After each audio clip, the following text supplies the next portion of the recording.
Hello, everybody, and welcome to Mrs. G's Story Time. We are reading Secret at Pheasant Cottage by Patricia Sanjan with permission of Moody Publishing Company. And we are reading Chapter 8, A Shock and a Mystery. When I got outside the station and stood in the busy town street, I realized that I had no idea where to go and dreaded asking anyone the way to the prison. They might guess my secret or even think I'd done something wrong. At last I timidly asked a lady, but she had no idea where the prison was. Then I asked a boy about my age. He looked friendly, but he just laughed at me and asked me what I'd done and how many years I'd got. It was well past 1 o'clock and I was getting desperate. I'd never felt so completely alone. I looked around and saw an old lady selling flowers, so I went over to ask her. "Can you tell me the way to the prison?" I whispered, feeling very embarrassed. "Prison, love?" she asked. "That's not far from here. Take the number 8 bus. It'll take you right close. Then ask again." I ran and caught the next number bus, 8 bus, but it was going the wrong way. I had to get off at the next stop, cross the street, catch the next one going the right way. I realized I'd had no dinner and was desperately hungry. The bus conductor told me where to get off, and I hurried towards the prison at last, my heart feeling as light as air. I'd done it. I'd arrived. I thought of Don's words. "I don't care what you did, Dad," I whispered to myself. "I'm your girl, and I've come." The entrance to the prison was an enormous door in a high stone wall surrounding a yard with buildings in it, and a smaller door with a grid set in it. The bell was too high for me to reach, so I knocked hard with my fist.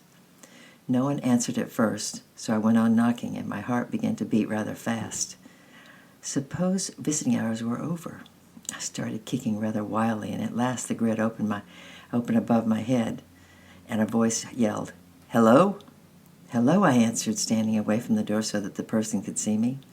"I've come to see my father, Mr. Martin.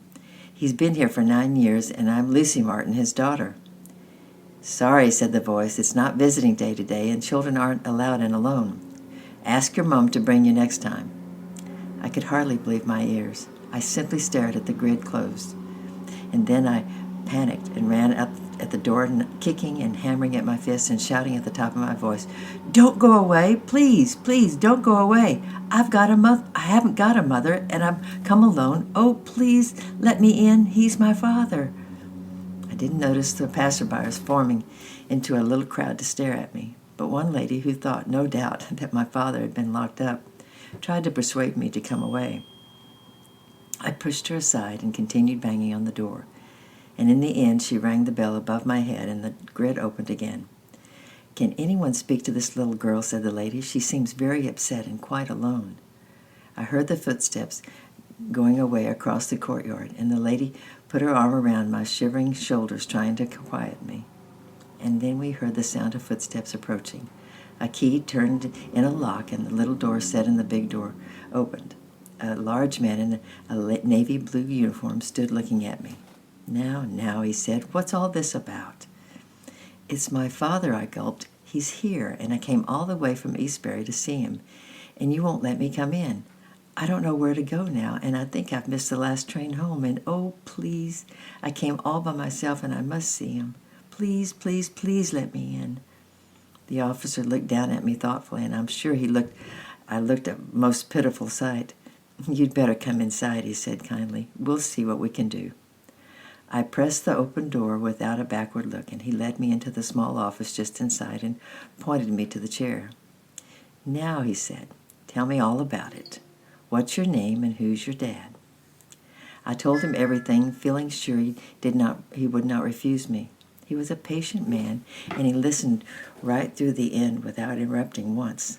"And I know he's a bad man," I finished with a gulp, "or he wouldn't be here at all. But after all, he is my father, and well, we haven't seen each other for 9 years, and he wants me. He said so."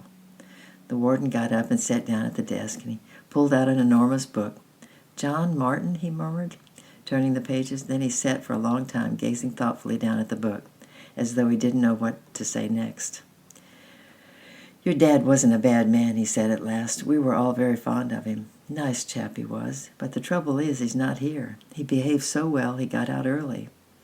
Left here at the beginning of April. For a moment I sat rigid with a shock as the real meaning of this dawned on me. Only one thing mattered.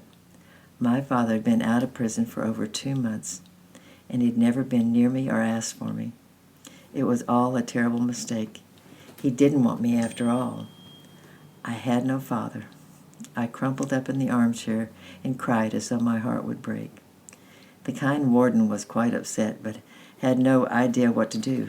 He lumbered off, scratching his head, and returned with some tea and cake and a comic and told me to cheer up as he was fetching a lady who would help me.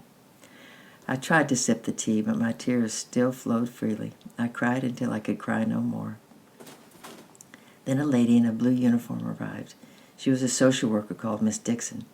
She acted as though she was quite used to dealing with broken-hearted children. She asked me a few questions and then said that what I needed was a meal and good sleep, and she was going to phone my grandparents and ask them to come and fetch me. I worked myself into quite a state when she said that and told her I had a return ticket and could easily get home myself. I didn't want an angry Gran coming to fetch me. Lucy, it won't be hard to find your father. There's records kept at all the prisoners, and we should be able to trace him at once. But you must tell us your address so that he'll know where to find you. I fell into the trap at once. Pheasant Cottage, Eastwood Estate, Eastbury, I murmured, thinking that there was now no point in tracing my father. If he'd loved me, he would have come to find me. Miss Dixon went away and came back later saying she had phoned my grandparents and told them she was going to put me on the train back to Eastbury. We had a long talk, she said, and there's nothing to be worried about. They'll meet you at the station. They understand now about you wanting to see your father. I don't want to see my father, I murmured. I'm not worried. Seeing that I was about to cry again, she sensibly left me alone. I sat in silence looking at the comic until it was time to go to the station. It was a miserable journey home, for I felt my brave adventure had failed completely. I sat dully staring out at the window until the train stopped at Eastbury, and there was Gran and Grandpa hurrying forward to meet me.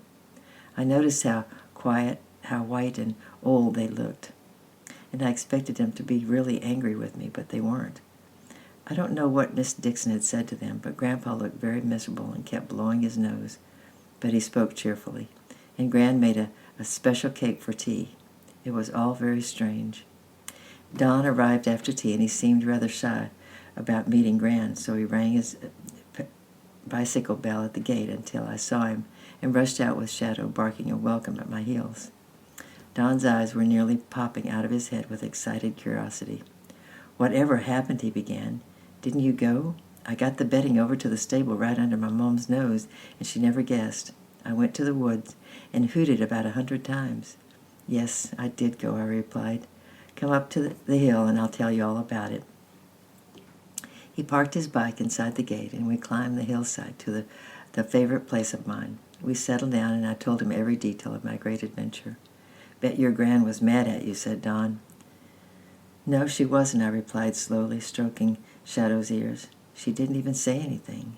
I think Miss Dixon told her not to. But it was all for nothing, Don. He's been out for over 2 months and he hasn't come. I suppose he just didn't want to be bothered with me after all." Don shook his head slowly. "He'll come," he said. "Perhaps he's ill, or perhaps he wants to earn some money or find a home first or something. I'd better go. I've got lots of homework to do." We raced down the hill, and he pedaled away whistling. Happy Don, I thought to myself, speeding towards his beloved dad. I sighed and went into the house, glad that it was nearly bedtime.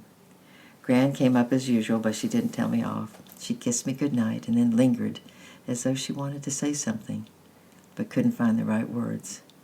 Not like Gran at all. "Lucy," she said at last, "I'm sorry you couldn't tell us. But never mind about that now. I want you to understand that if your father ever turns up, we will never stop him from seeing you. You are free to choose." She turned away and seemed to grope for the door, leaving me speechless and dismayed. What did it all mean? Had I been such a sly child that she did not want me any more? Had I run after a love that never existed, only to lose the strong love I already possessed? My safe little world seemed to be crumbling all around me, and I panicked. "Gran, Gran," I cried, and jumped out of bed and tiptoed downstairs to find them both. But I had no idea what to say. I just had to get to them. But on the bottom step I stopped as though turned to stone at a sound I never heard before. Gran was crying, and between her sobs I heard her say in a broken voice, "Oh, Herbert, Herbert, whatever shall we do without her?" I turned and crept upstairs. I had found my answer. I jumped into bed and fell deeply and peacefully asleep. And tomorrow we will be reading Chapter 9, The Most Amazing Day.